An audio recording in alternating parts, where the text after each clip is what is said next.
Hola, uno de mis lugares favoritos en España es Málaga. Málaga es una ciudad dinámica en la Costa del Sol que combina arte, historia y vida de playa.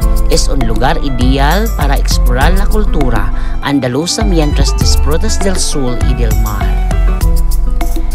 Málaga ha sido influenciada por romanos, moros y cristianos. También es la ciudad natal de Pablo Picasso.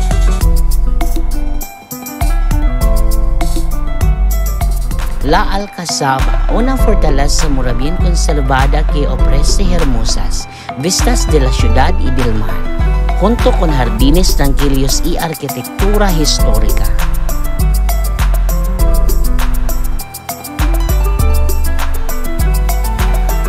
Santa Iglesia Catedral, apodada La Maniquita por su torre incavada, la catedral presenta una impresionante mezcla de estilos gótico y renacentista.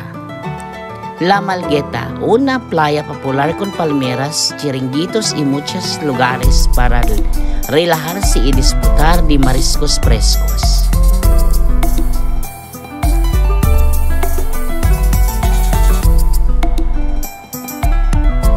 Mercado de Atarazanas, un hermoso mercado de alimentos cubierto donde puedes comprar productos frescos y también disfrutar de restaurantes.